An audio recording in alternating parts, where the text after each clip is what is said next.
What is going on, you guys? My name is CodyT503 and this is Interesting Podcast. Coming to you guys on April 25th, 2023 for episode 93, where today we actually have a very special guest. And now, ladies and gentlemen, it is an absolute pleasure to bring to you Nathan Foxx. Hey, what's going on, guys? How are you doing tonight, sir? I'm doing pretty good, man. It's been a day, like work and then college. So, Interesting. That is really crazy. So let's just start to introduce you a little bit to maybe everybody. Maybe you can start out with your name, where you're from, and how long you've been in pro wrestling. so my name is Nathan Fox. I'm actually originally from Dallas, Texas, and then I've been in wrestling. So training wise, I've been training since I want to say March of 2018, and then I've been working shows since February 26th of 2022. Interesting. That's crazy. So before we get into that, I want to ask you like where were you originally trained at? So originally I was trained at Evolve down in Seattle, Mhm. and then of course like pandemic hit, and then at the same time while I was at Evolve, I applied to actually go train out in Iowa, Black and Brave, with Seth Rollins, and then but before going out there, I started at Dragonplex. Once everything started to slowly open back up. That's crazy.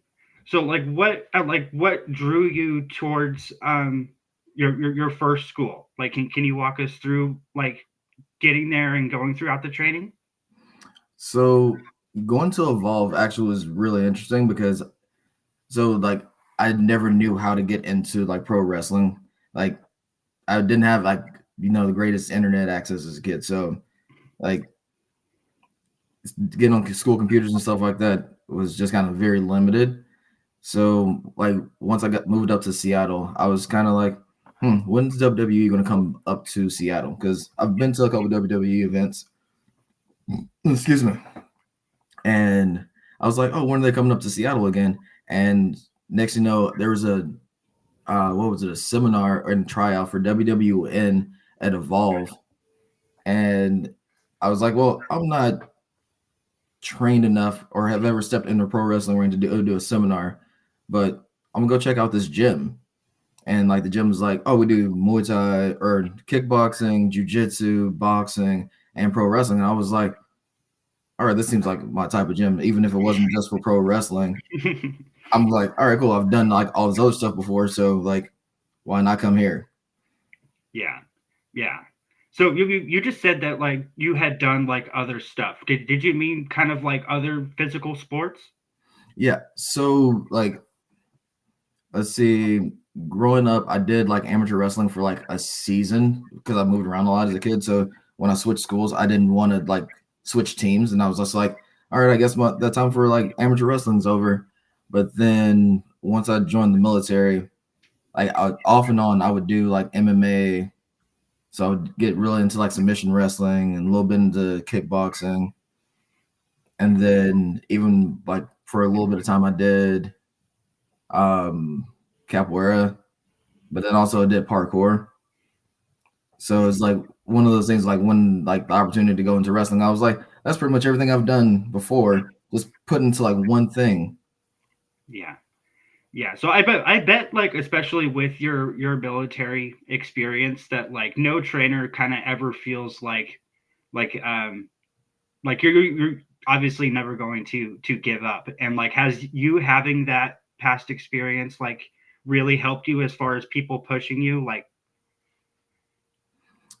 Yeah, I would definitely say like military experiences definitely helped me because like I think I have like a mentality of some like at weird times I go like when something's just not going exactly how I want it, and I just kind of go, it is what it is. yeah, interesting. So like when did you actually can you like go back to when you actually like started watching professional wrestling, and do you have any like major inspirations from the past that you can kind of share with us? I Actually, so the first time I remember watching pro wrestling was like after school, and like going to like some friend's house, and we would be switching between like WCW and Monday Night Raw. Mhm. But like I want to say probably my earliest memory of doing anything with like pro wrestling or seeing pro wrestling was, I don't know how old I was, but I remember just like hearing like the loud bumps as a kid, and like it scared me as a kid. Like I think I started crying, and we ended up leaving the venue that we were at.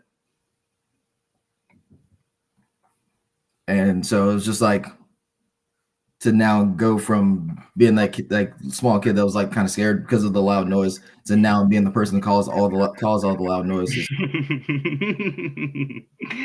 That is so awesome. So like are there times when like you like look out into the crowd and you see all the other little kids where you kind of see a little version of yourself in them? Um, I think there's probably been like one kid that I've seen, and I can't remember where it was, but like just like I think it's more so like the kid that was like overly excited to see wrestling Mhm, because it was just like something really cool for them to see. mhm. Interesting. Interesting. So like what do you have any, I guess, like what is like your most memorable fan experience, like fan interaction that you've had so far throughout your career? Um, I would say probably like one of the more recent ones was like after I had the match out of Reactivate with Joey, and like there was a fan that came up to me and they were like, "Oh my god, are you okay?" They were like, "Can I give you?" They were like, "Is it okay for me to give you a hug? Like, are you okay? I'm concerned." Interesting. Yeah, so like they were able to like really get into what you were able to portray in the ring. And it's like how is that working in training and like hearing from the veterans and kind of trying to apply certain things to your overall character when it comes to that? Um, so like there's been so many people that have given me like these random nuggets of advice where they're like, because they'll be like, "Man, like you have like I guess like these moments." And it's just like when I just kind of like completely zone in and tune in to like whatever I'm doing. And they're like you are probably like one of the most intimidating people when like you tune in. Because they were like, there's moments where like you look like you legit want to hurt somebody. Oh yeah, when I actually met you at the last DOA show, like you're pretty jacked. It's crazy. So like has that having that body build kind of helped you when it comes to portraying, like you said, that seriousness in the ring? I feel like it's definitely one of the things that actually for sure has helped because like I guess the way it's been explained to me is whoever you are as a character should be portrayed not just in like that's how you act, but like also how you look, Mhm. Yeah. right? Because like I guess it's one of those things of like I can't be somebody that's like I'm this big tough guy, but then I'm like super short and like really skinny, Mhm. and been like, yeah, I'm a tough guy. I can throw you around, and it's like it's not fully believable. So like what do you think about um kind of like they're having like those people that will, say that like Adam Cole is small. And like, he does kind of take it personally a little bit, but there are like other wrestlers like out there. Do you think that like that is one of like the major reasons why maybe they struggle is their body type? So honestly, like for me, I wouldn't consider Adam Cole small, but Mhm. of course that's probably because I've never actually stood next to him. It's just the way I see him as compared to like maybe I guess like if you see him standing like next to like a Keith Lee or like Lance Archer or something like that, and it's like, yeah, okay, he's small compared to these guys that are like 6'6" or like 200, 300 pounds, like over like 260. It's like, yeah, obviously, yeah, he looks small because that's even like for me, like there's like I think I'm constantly told that I'm one of like the big guys in the area, and I feel like personally I'm one of the guys that's in the middle because I'm like, you still have like uh you have Caden, you have Sid who just came back, you have Doc Cleaver, and like so many other guys that are like that I feel like that are either I feel like are bigger than me, but then also like they're legit just bigger than me. Mhm. Yeah, interesting. So, like, I wanted to bring up with you your whole powerhouse style. And so, do you feel like there are certain styles in which should be applied to specific people? And like, how do you feel about you being applying the powerhouse style? Like, how is that as a pro wrestler? Um, so I'm, I guess for me, I'm in the mindset where as a pro wrestler, like for me, I wouldn't consider myself a full powerhouse. Mhm, Like there are some powerhouse moves I love doing. Like I mhm, love doing like exploder suplexes or like they're doing like just even some basic stuff like clotheslines and stuff like that. But then like also I feel like if you can be well rounded, it makes it easier to like tell like more complicated stories in the ring as yeah, compared to like technical wrestler versus powerhouse. Like, okay, but like if I'm a powerhouse that can do technical wrestling, it's like now we have who's the better technical wrestler, and then also when am I going to get annoyed enough to like start using like power moves over compared to just like, well, you're like wrapping my legs up and I can't do anything. that is so cool. So, like, who would you say is the best high flyer that you've been in the ring with?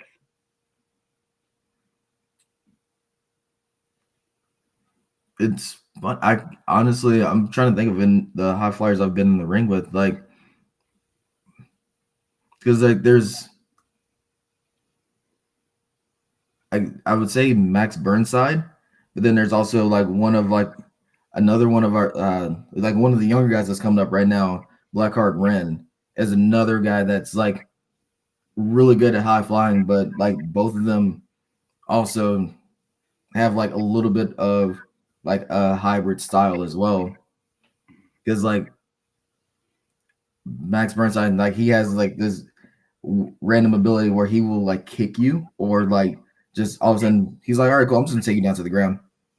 Like, and it's really fun to actually be in the ring with folks that kind of can switch up what they're doing. Yeah, yeah. Um, dang it! I've like just had a freaking question in my head and it just went away. Dang it! Oh, it was going along with that perfect. But so like, at what point in your whole career so far did you feel like everything that you were doing was getting over? Like you felt really comfortable with your character and just overall ring product. There you go. Honestly, I would probably say this year, like being in this story, doing the storyline with Caden has probably been one of the and Sid has been one of the big things to like kind of really like boost my confidence in like what I'm doing in the ring. Because like there's moments where like this year where I'm just kind of like I know who I am and I know what I can do. So now it's time for me to just show what I can do and take advantage of like the moments that I have that I am in the ring, especially because like with us doing like more tag, like me doing more tag team stuff, it's like now I'm sharing the ring with like 4 people, 6 people, and it's like, well, I need to show what I can do in just the little bit of time that I'm there. Yeah. Yeah. So here's a really interesting question. So as a professional wrestler, just like you had just brought up that like Sid Salem like had come back, and like maybe you at some point like didn't know that you would ever be able to work with a storyline with him. So how is it being a professional wrestler and not knowing who's exactly out there in the indie wrestling scene, but you're going to come across these new wrestlers and you're going to be able to figure out how they want to work in the ring or how their character is, and then like just knowing like the spectrum of storylines in which you could possibly overcome throughout your career. Like how is that as a professional wrestler? Honestly, that's one of the things I actually look forward to, because like I feel like you're only as good as the people that you can get in the ring with. But then at the same time, it's like, who can you just only work people, like specific people that maybe you train with or you've done a bunch of matches with because like you guys live close to each other. But like as compared to like, okay, cool, I can go over here and work a match with some guys from Spokane, or if somebody flies in, they're like, hey, we're going to put you in the match with one of these guys. Hey, these guys came down from Canada. Can you work a match with them? And it's like, yeah, like that's fun to me. Yeah, that's insane. So especially going with and learning like new people, you have to kind of be able to gauge your guys' chemistry. So how is that kind of like going along with that? Um, I'd say like the first time is like it's almost like it's very weird. It's like your first time in the ring with somebody is almost like a first date where you're like, I'm not sure what I can actually do right now, or what I can actually like, what can I get away with, or like it's like on a date you're like, what can I say? And but in like wrestling, you're like, okay, what can I do with this person in the ring? Yeah. Yeah, especially like going and talking with somebody for the first time and then maybe hearing what they want to do in the ring, and then like you said having to kind of gauge exactly what you can get away with. Was there one scenario where maybe somebody brought up something where you're like, I don't really think that that would work, but maybe we could do this instead? Um, uh, I that's been like it's very rare that I've run into that, but like I know that there's been a couple matches down at PAL where like either I come in with ideas that are like with stuff that it's like, okay, I'm not sure if that'll work like this, but like, hey, can we try it this way? Let's see here. I did because it's the same thing with like when me and Zeb had the match with Joey and Cole and at PAL, and then even I would say probably like even like last week when we were doing like a match with the Flaming Aces and Skate or Die. Like there was like things that I was just like dead set on, like I want to do it this way, and it was just like everybody's like, no, can we do it this way? And it's like having a, I guess one of the things I've had to learn at times is how to compromise and like merge ideas. Mhm. Yeah. Yeah. I don't know. I think that would be really crazy to constantly be going into a new environment. So like how does that feel for you whenever maybe you get an opportunity from a new company and maybe you haven't wrestled there before, like kind of going and feeling them out as a first timer? Um, it's it's one of those things for me. Like I like going to like a new. I feel like it's going to like a new job. Like you go in and you're like, all right, I might know like one or two people here, and I can go speak to them, and be like, hey, like what's up, man? And then the rest of the time is just kind of like, just kind of getting like, I guess, kind of in a way feeling a vibe from like the company, because like you get like you will talk to like a promoter and it's like, okay, like everything seems kind of pretty much up straightforward. But then it's like, what's the energy like when you get there with like the rest of the roster? And but everywhere I've been, like even it's just going like up to like me folks network, like the couple trips I've taken up to Canada to go to like to New or up to ASW to Dusk, all of them have been like just really welcome. They're like, oh yeah, man, hey, how's it going? And like a lot of the Lionsgate guys up there, they'll be like, oh, you know, hey, oh man, it's good to see you. Like, oh yeah, hey, we're doing this right now, and then they'll kind of like just kind of like open arms, like, oh man, come on in, like we got you. Or hey, let us show you this. Oh hey, this is over here. This is over here. That's so cool. So let's start to get into death threats. So like, when did that whole group come to accumulation? So honest, pretty much right when I started wrestling. So like the initial group was the wrong side, right? And that was initially just Zeb and Chris Brady. And then Chris Brady got hurt and they asked me to take over or to step in for like a match at 5cc. And that first match was kind of crazy because it was up against SOE. So Sebastian Wolf and Miles DeVille, like right when they were on like their upward swing and like taking over like the tag team wrestling in the Pacific Northwest, really. And so we started there, and then like for the longest time, it was just like Nathan and Zeb and Chris Brady, and then it was just Nathan and Zeb, and but like everywhere was like, oh, you guys are the wrong side, you guys are the wrong side. But then Zeb and Chris Brady were the only two members of the wrong side at DOA. So then me and Zeb were like, hey man, like we got to change our name, like because at some point in time, like there's going to be questions about who, like where's Chris Brady, and if he's not going to be part of the group, then we need to have our own identity as just us two. Yeah, yeah.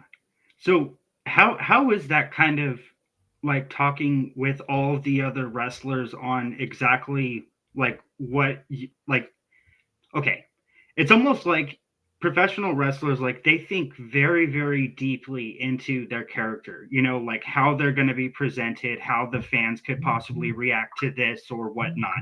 Like, how is that being in a backstage environment and getting so close to these other wrestlers that you guys can just perfectly gauge and understand exactly what the other person is wanting?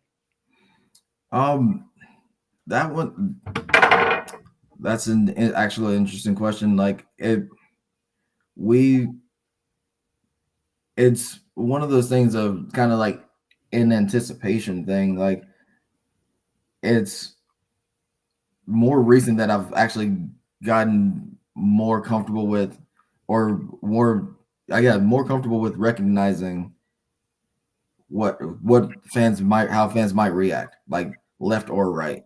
And of course, now also being able to draw out that reaction from the fans. Yeah, yeah. So, like, what do you think that like you mostly enjoy that Zeb brings to your guys' tag team? Uh, so like me and Zeb are like, there's like real chaotic energy, like at certain times, but at the same time, we kind of like balance each other out. Where like either I'll go off on a tangent and Zeb's like, okay, bring it back in, or Zeb goes off on a tangent and I'm like, hey man, you got to bring it back in. And then there's also the times where like I feel like we've tagged enough, and then also we've been friends long enough now as well to actually understand, like without even having to say anything, like if one of us is like having like an issue, it's like we'll go through like planning something or calling a spot, and like he'll look at me, he'll be like, hey man, you good? And I'm like, yeah, yeah, I'm good. He's like, are you sure?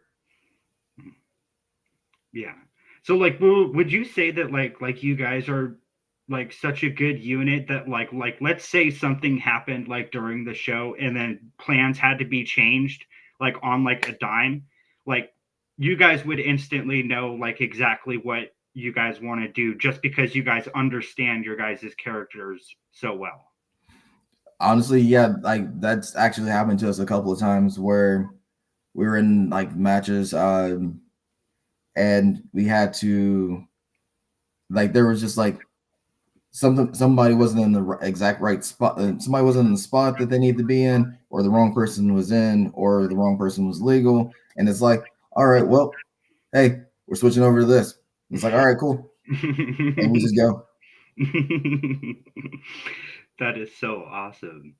So like do you guys have any influences as a tag team that maybe you guys have both really been able to get into? Um, I honestly like that's actually really really interesting question because like I don't want to say that I don't think we do, or like it's not like a direct thought of, oh, we need to portray like this tag team. Mm. Like we'll see certain things, or like sometimes it's like we'll come up with an idea for like moves and stuff like that. But like outside of that, like we've been trying to like kind of just bring ourselves into like into the character as compared to like I would guess like say looking at like Harlem Heat or the Dudleys or the Hardys, Edge and Christian, like we've never been like, oh man, like we need to be like these guys. Yeah. Yeah. It's just like you guys as people are Death Threat. Yeah. Yeah. That's very very interesting. I know you had just brought up that like you don't want to be like the Dudley Boys and everything, and I had noticed like your camo pants. I think they were purple and white if I'm not mistaken. Yes. Yeah, yeah, and it's like I instantly thought of Dudley Boys blue and white camo. So Yeah. very And it's super funny because like that was just kind of like a thing where it's like we didn't think about the Dudleys when we thought about the camo because initially the camo was also a thing for what we're doing at Peak because we have an entire faction at Peak called the New Nation Prophets. And so like we were like, oh, okay, like we got everybody that was gonna we knew was gonna be in the group, and we were like, okay, we need to actually look like a team, look like a unit, and but what would speak to who we are as people.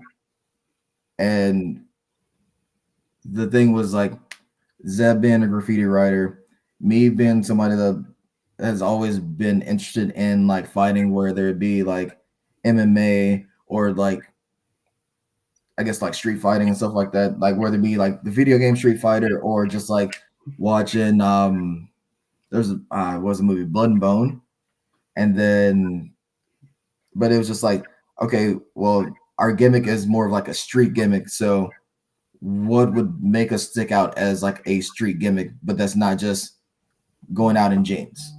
mm, yeah, yeah, kind of like a Dean Ambrose old school look. Yeah. Yeah, interesting.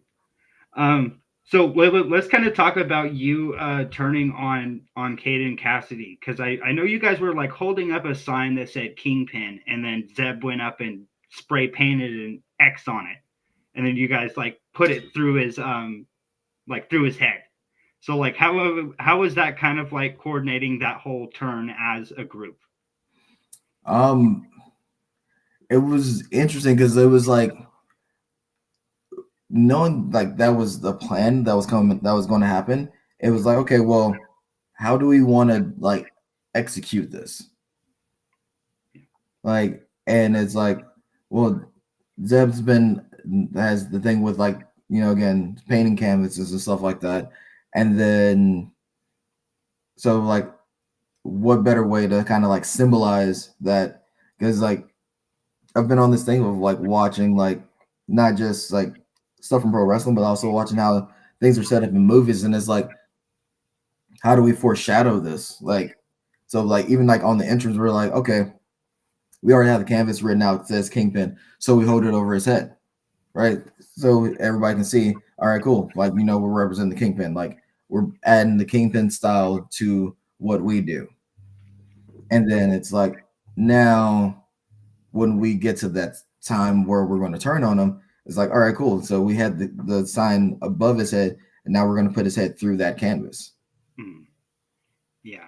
Yeah, and then I also saw, I think in the same clip, I'm pretty sure that King Naja hit him with the cane, and then you and Zeb picked up the two steel chairs and then just went back and forth with him. And that's kind of like a really classic moment in professional wrestling. So like, is that kind of something that like is really cool as a professional wrestler, is to kind of be able to pay homage to maybe that history of those types of moments and recreating them in your matches?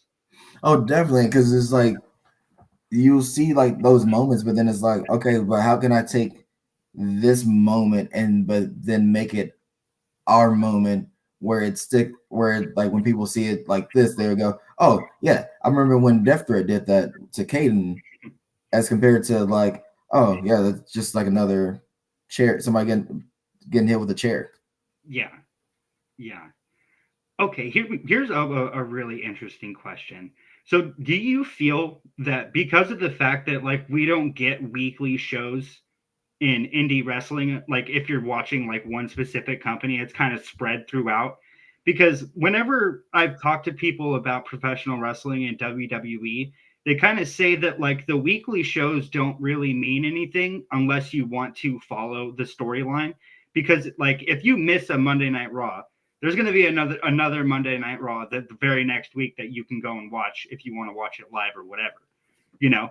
But Yeah. like with indie wrestling, it's really sporadic. So like it actually makes these events really special when they actually do like happen. There you go. Yeah. I think that it's easier to follow something on weekly TV only because it's harder to forget about it. But I think that's just like the beauty of pro wrestling is like there's folks that do like exhibition matches and like that's just kind of their thing. But then there's also the thing where like I want you to want to come back and see what happens next, whether it be next week or next month. And on the, like in the way that the indies work, it's like cool.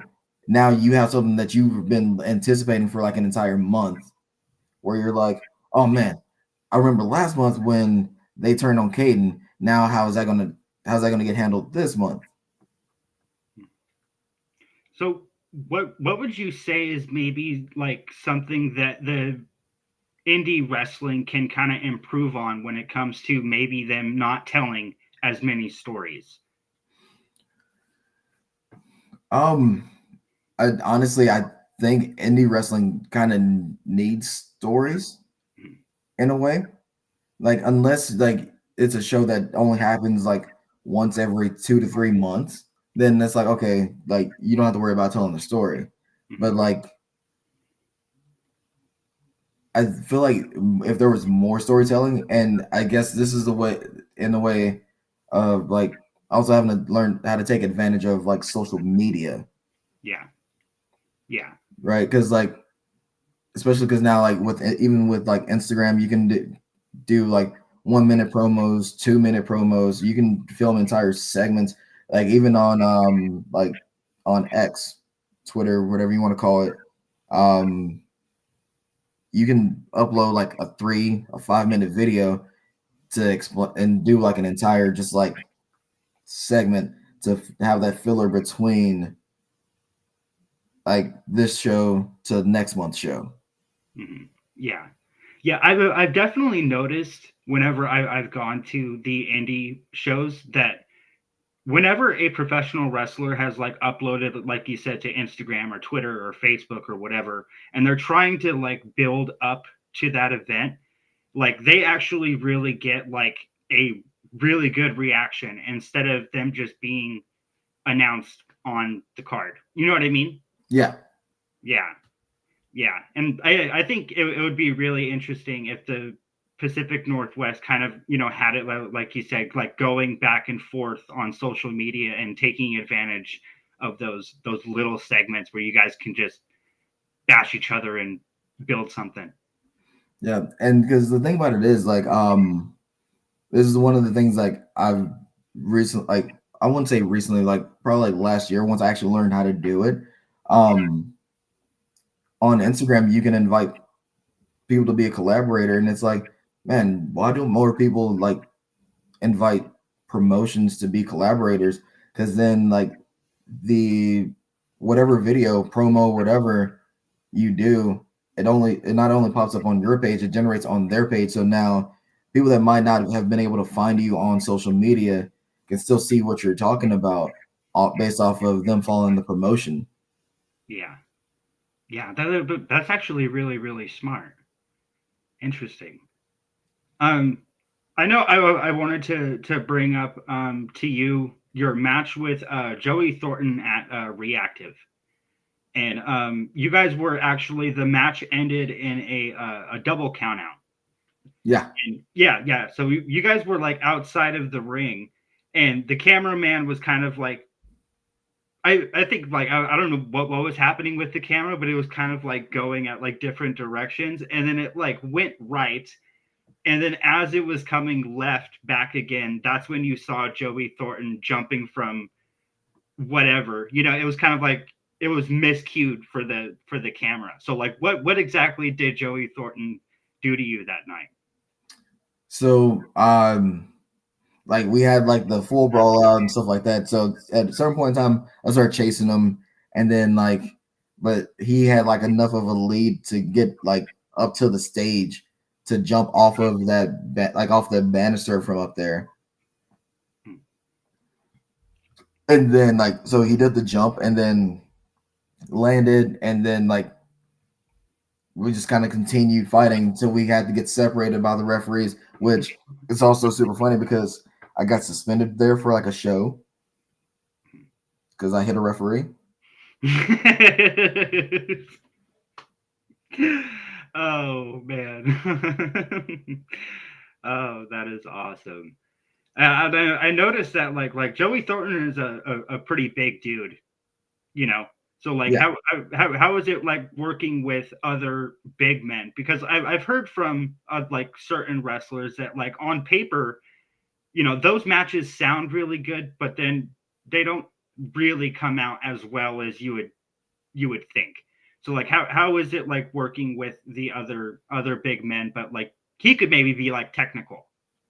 Yeah, and I think that's the interesting thing for me working with Joey specifically because of knowing Joey's background. Joey used to be an amateur wrestler, Mhm.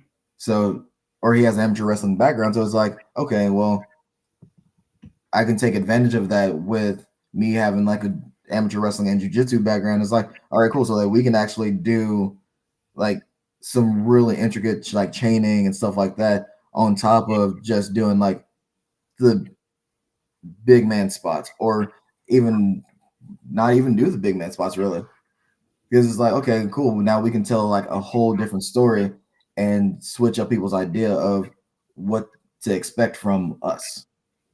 Yeah. Yeah. So here's a question. So what was one time in which like you had to call maybe a high risk audible? um I, Honestly, I don't think I've ever actually had to call a high risk audible. Yeah. Like I've had to maybe call an audible in the ring, but like I was like nothing's ever been like high risk. Like, hey, watch this dive because like I'm in the mindset of like, do I need to dive? Like I understand the excitement of seeing people dive, but I'm like,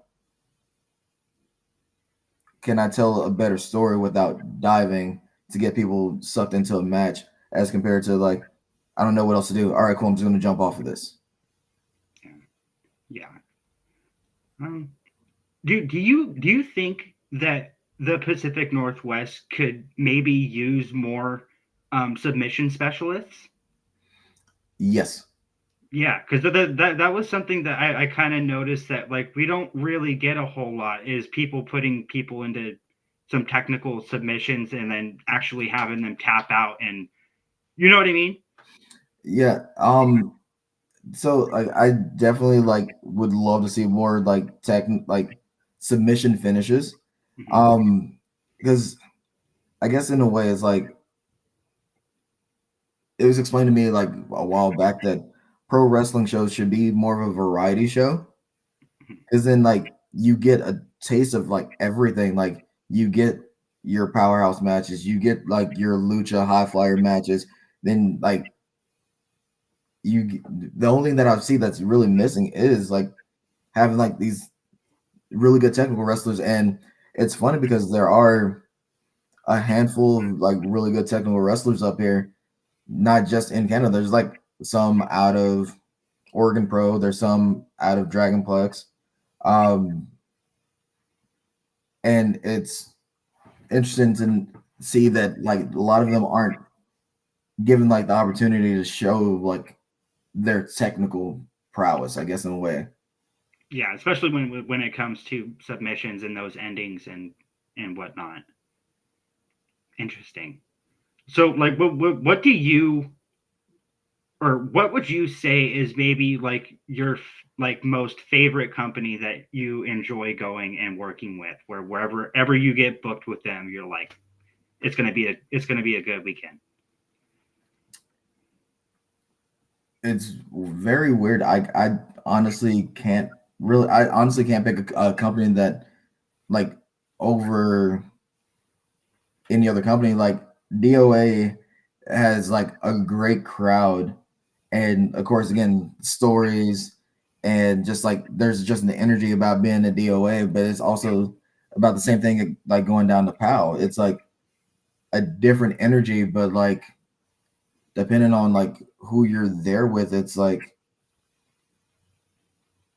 it's very different. Like it's a different form of storytelling. And then of course, like reactivate, I like going out there because like it's the only place like I actually get an opportunity to like do singles. Like if you see me anywhere else, like I'm always it's me and Zev, and like so reactivate is like oh yeah like um initially they used us as a tag team out there, and then there's a couple times where like one of us couldn't make it, so then the other person was there, and it's like, all right, hey, we're gonna have you do singles, and then it's just been singles from that pretty much that point on. So I want to bring up to you DOA Art of War that is coming up. Yes. Yeah, and you guys are going to be facing Skate or Die, correct? Um. No. That was earlier. I forgot the two names. I apologize. Oh, so oh yeah, no, that's Marcus Erics and Eliza True. Hmm. Yeah. So I feel like that's gonna be an interesting match because like anybody that's came and saw what we did in Independence, it's like okay, that was just kind of like a feeler of what we can act of what's potentially could happen. Hmm. And so now it's like, okay, we've done this once. Now let's see if we can kick this up a level when we go to the Expo Center. Yeah, I was just gonna want to ask you about like how it's gonna feel to be able to perform at the Expo Center. Uh the Expo Center, like I man, that is like probably like one of like become like we've only been there once, and I'm like that's already like one of my favorite places because of again like the number of people that you can get in there. Like Hmm. I put like everything into like a match no matter what. I'm like no matter where it's at or whatever, or the number of people that's there. Like me and Zeb have taken a clothesline onto a hardwood floor in front of like 20 people. But then like now to have a room that has like 600 plus people in it, and it's like that's even more energy. So it's like a bigger drive to do more and perform like better and just show what you can actually do. Yeah. Yeah, is it crazy to kind of see that evolution of your career where maybe start out, maybe you even start out doing backyard wrestling, and then you get into training, and then you get booked, and then you start wrestling in front of 15, 20 people, and then seeing how it grows throughout your career. Honestly, yeah, it's I would say that's probably like one of the more interesting things is like every like I would say all the promotions I've worked for, I'm like have always had like a decent amount of people. Like there's been times where like maybe like we where like some promotions were in like probably like a weird area where like or just like a weird time where people couldn't get to the show. Mhm. So then of course that's where we get like our 20, 30 people. But then like there's other times where like we have shows where like during there's like at least 100 people there, 200 people there, and it's like to see that growth, it's exciting. And it's like, man, now that I've worked in front of like 600 people or 700 people, now I want to work in front of like 1,000 people to a couple thousand people. And it's like I want to go like everywhere Mhm. and get in front of like more people as much as possible. Yeah. Yeah, it's almost like flying first class for the first time. You never Yeah, want to go back. yeah. Oh man, that's awesome. So, a final two questions that I have for you is like, so what do you want to achieve in 2024? Do you have any like specific plans for yourself? Oh, oh man. Like I would love to see me and Zeb, as far as like me and Zeb go, like I would like to see us get like a tag title opportunity somewhere. Mhm. But then also for me, I'm like, I want to like go to like go to like a different state. Like probably like one of the main places I would love to go wrestle at right now is probably Chicago because like it Chicago is like a wrestling town. Like that's just like the thing that you hear no matter what. Is Chicago's a wrestling town, and like the people that I know that live out in Chicago or live close enough to Chicago and they wrestle out there all the time. It's like you see like the amount of shows that they're doing out there, and it's like, man, I want to go there. Like before I even had a match, I went to AAW out in Chicago, and they were at the Logan Square Auditorium, and I'm one of those people like I want to go work some shows because of like just because of the venue. Mhm. Like a lot of people want to do say like Defy. Everybody's like, man, working Defy, like doing like the Larry Bar shows are cool, but like everybody's like, man, you got to do like a Washington Hall Defy because of the pictures that you get from there. Uh AEW is the Logan Square Auditorium. Um Prestige is like Roseland. It's Yeah. like all these places are just like iconic places that to go wrestle. Yeah. Yeah, what would you think about a ballroom environment, kind of like the Hammerstein Ballroom in Manhattan? That wouldn't actually. Oh, that would be a lot of fun because of like the amount of people that you can get just like on a floor, but then now you get levels of people going straight up, and it's just like the energy that comes from that. And it's just like I like it's like how do you for people that have been in those situations and that don't do it or aren't in those situations anymore, it's like, man, how do you guys get that same kind of like feel of energy not being there anymore? Yeah, yeah, yeah. I think it would be crazy to see one of these promotions here be able to pull off an environment like that and really make it like a special show. You know? Oh yeah. Yeah, yeah. Well, as a final question, so like what does you being a professional wrestler like mean to you? Like how big of a thing is it in your life? Um so professional wrestling for me, I is one of the things that like I know that I've wanted to do it since I was a kid, but just again not knowing how to get there. But like now that I've been in it, it's like I can't see myself being away from it. And it's funny because pro wrestling is what made me get out of the military, actually, because it was like the military is a lifestyle, but just as much as pro wrestling is a lifestyle, you kind of can't blend both together. It's like you have to pick one or the other. And I'm like, man, I make good money in the military, but like this is like a dream. And like if I can do anything to like go after this and pursue this more, then that's what I'm gonna go do. Yeah, that is really really interesting, man. Well, I just want to thank you for actually like just sitting down with me for a little while and allowing me to share with everybody who Nathan Foxx is. Oh yeah, man, that was like a lot of fun. All right, man. Well, I hope you have a very, very good night, and I cannot wait to see you when you come back to DOA and Independence. All right, man. Yeah, I'll see you again. All right, have a good night. You too. Well, all right, you guys. So that was Interesting's podcast interview with Nathan Foxx. Make sure to hit that like, subscribe button, ring that notification bell so you guys get notified whenever I upload content. Make sure to go and follow me on social media at CodyT503. That's Twitter, Instagram, and TikTok.